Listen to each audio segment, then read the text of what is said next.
Dude, thank God we have the bye week. Yeah, I guess it's time to celebrate. Yeah, celebrate because the bye week is finally here. We need this bye week desperately. As desperate as I can remember. All of us need this bye week. All of us. This was expected, anticipated, but still downright hard to watch. Yes, it was. It was bad. Like, it was so bad. Like he said, man, we anticipated it. This is not a surprise to any of us. But there's something between rebuilding and looking very bad and not caring, and rebuilding but looking decent and also caring. And remaining competitive. Like, for two examples, the Detroit Lions and even the Carolina Panthers. Right, as of now. But us, knowing what I expect from the Steelers, what I grew up watching, what I know from this team, what I expect from this team, have not gotten it pretty much all year. We stand 2-6 heading into a much-needed bye week. This is a team that is in rebuild mode, and we knew it and we anticipate it, but that doesn't mean they can just go out there and not give a damn. Not one single fuck of a care out there. Not one. Not one. We lost today, 35-13, to arguably the best team in the NFL and remain winless in Philly since 1965. And Philly remains undefeated as they advance to 7-0. And today was truly a nightmare at Lincoln Financial Field. It was bad. On Halloween Eve. On Halloween Eve, man, it ruined my holiday. God. And speaking of Halloween, man, it seems like every single Steelers player might as well dress up as a penalty flag, because holy shit. Yeah, I think we had, if I remember correctly, I think we had 9 penalties. The majority of that was in the first half. Yeah. Most of it from the offensive line, some from the defense. It was all in all terrible game from each side of the football. It was bad. I really don't want to go over it, but we have to. Let's start with the offense. Like I said, the flags, man, mainly from the offense. Just no communication. None. Undisciplined. Typical Steelers offense. They couldn't get anything going. And the play calling was horrendous. Typical. Absolutely horrendous. Outside of one play, which is probably Matt Canada's best play call of his entire life, which was a 4th and goal at the 1. And they give it to Chase Claypool, who throws it. Chase Claypool throws it for a touchdown pass to Derek Watt. Yes, you heard me correctly. Derek Watt scored our only touchdown today. And that was on our second drive. Yep. That was on our second drive in the first quarter. After that, they scored 2 field goals the entire game. While effortlessly, back-to-back drives. A.J. Brown, touchdowns. And then a drive and a half later, another touchdown by A.J. Brown. 3 touchdowns today by A.J. Brown. 3. 3 allowed by the defense. Everyone on that secondary looked absolutely foolish. Even Minka looked foolish. Probably his worst game in the black and gold ever. Edmonds looked foolish. Witherspoon needs benched. And he was benched in the second half. We saw James Pierre. That didn't amount to much. That didn't really do anything. Witherspoon needs cut. Who do we have to replace him? I don't know. I suppose James Pierre. That's our fault for not investing in cornerback that well. Witherspoon sucks.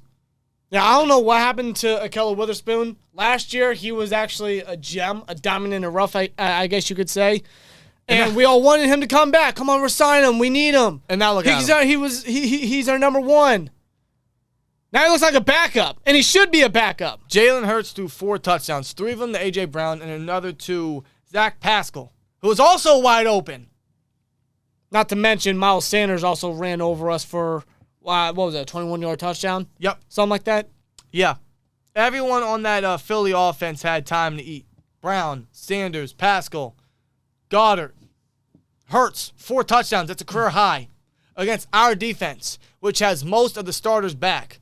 How the hell do we face Tom Brady with no one but backups? And our only starter that game was Terrell Edmonds, and we do better with them, but when we have our full starters, we get killed by Jalen Hurts. But that goes to show the difference between the Bucs and the Eagles and how this team is versus the Bucs versus the Eagles. Yeah.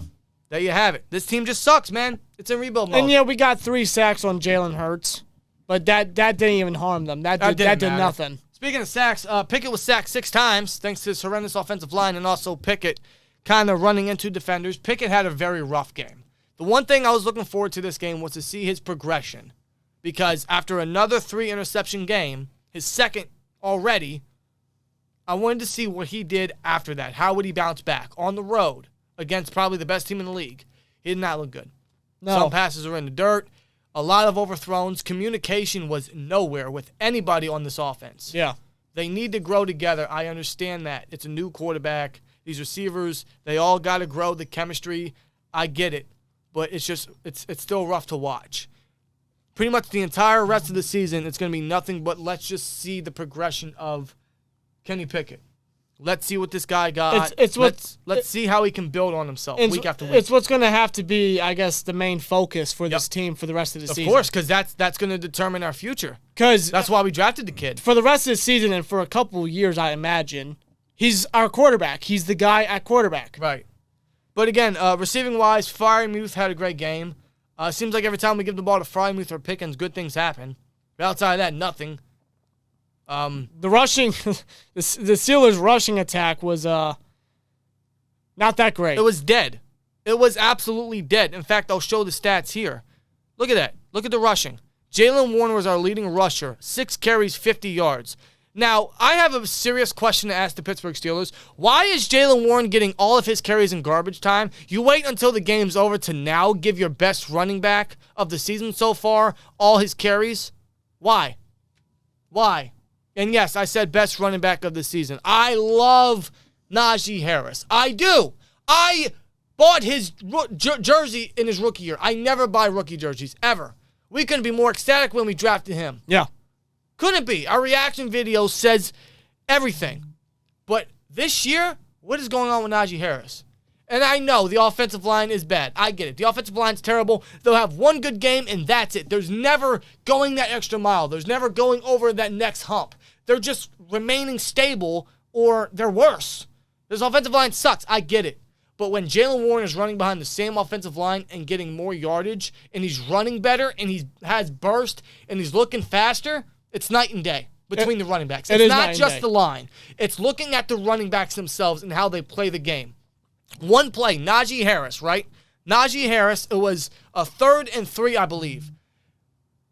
Kenny Pickett drops it off to Najee. He has all the room in the world to get a first. And he starts dancing. Why? He stood still. Run up the fucking middle and get the first. Now, he ultimately got the first and next play on 4th down, but honestly, that never should have been a thing that needed to happen if he just got the first. Yeah, if Jalen Warren has the ball, he's running straight up. Yeah. He's not waiting. He's running through a motherfucker's face. This is what Najee should be doing. It's what Najee said in the offseason. I want to look at motherfuckers' souls. It's nothing against Najee. It's not. I love Najee. In fact, and I love him too. I hope this is very similar to a Saquon Barkley type-esque situation. Right. Right? Because last year he was great. He was the gemming piece. He was the guy we were going to build the offense around to help out the young kid in Pickett. Right now, he's not that same guy. Yeah, there's no doubt Najee has that potential and that upside. He showed it last year, but this year, I'm not even seeing half of that. No. I'm looking at his stats right now. 8 carries for 32 yards. His longest was 18. The 18-yard gain was the majority of the yardage. And it was his longest play of the season, actually. And that's not even that great, man. That's not even that great. No one is immune to criticism that includes Najee Harris. He's beloved by many, us included. But he's just not playing that well right now. No, as a first-round pick, I anticipate you to go out there and perform. Go out there and bust your ass. And I wonder just why is Warren getting the carries when we're already down 4 scores? Let's play the kid more towards when the game's actually competitive or when the game's close. Especially if he's been the better running back. He's been the better player at the running back position. If someone is significantly better than the other guy, you play him. Simple as that. If you're trying to go out there and win football games, that's what you do. Yep. And that's what you do. I know they're not going to do this. And I know I'm going to get a lot of flack on this. I know. I'm going to get a lot of hatred for this. But with all the running back trade talks with Kamara and Jeff Wilson and even Chris McCaffrey just got traded a couple weeks back. Yeah. The trade deadline's this week. I am not opposed to trading Najee Harris. I know they're not going to because he's a first rounder. They're going to remain with the kid. And the Steelers probably aren't going to make any moves whatsoever come the trade deadline. There's rumors about Claypool getting traded and this and that. That's not going to happen. I know it's not going to happen, but I'm going to throw it out there. I am not opposed to trading Najee. If Warren's playing better right now, and honestly looking at Najee and seeing what he's doing now in his current age and the running back lifespan, you'll never get as much out of him than you will right now. Exactly. But I know it's not going to happen. But I want her to discuss it or talk about it and try, maybe, if it did happen. Listen to offers. Listen to offers, get what you can, and use those picks to benefit other positions at your team because, quite frankly, the Steelers need it. The Steelers need it. Yeah, we do. We are a dumpster fire. Again, man, there's something different. There's a difference between rebuilding and sucking and rebuilding and looking competitive.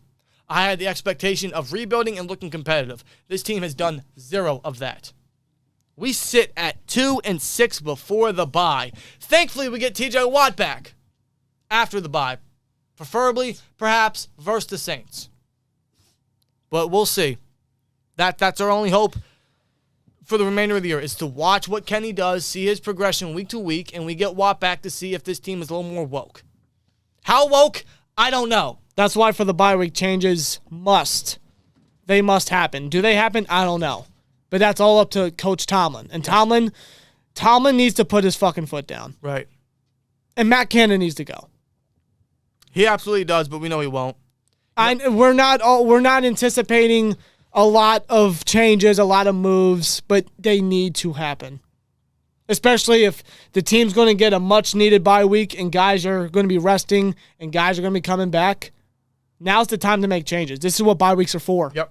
In fact, we're going to have a separate video on this discussing the bye week, where we stand right now for the bye week. That's going to be a whole nother discussion, but it's pretty much going to be along the lines of that. It's time to make changes, and for the second half, that's when it gets fun.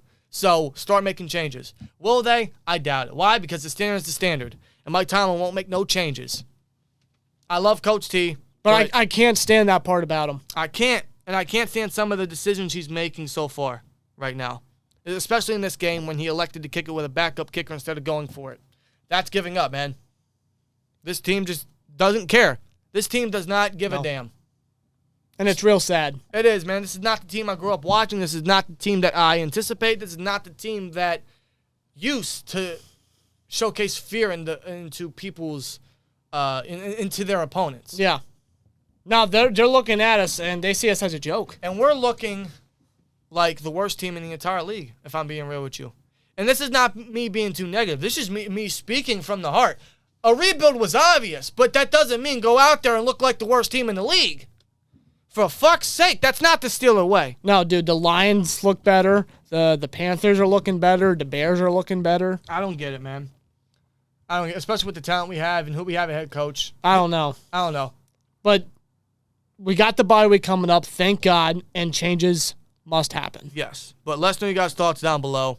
Other than that, that's a recap. Hope you guys enjoyed, and I guess we'll see you in the next one. And as always, no matter what, always go Steelers. Go Steelers. And I suppose I'll end it with this: Happy Halloween.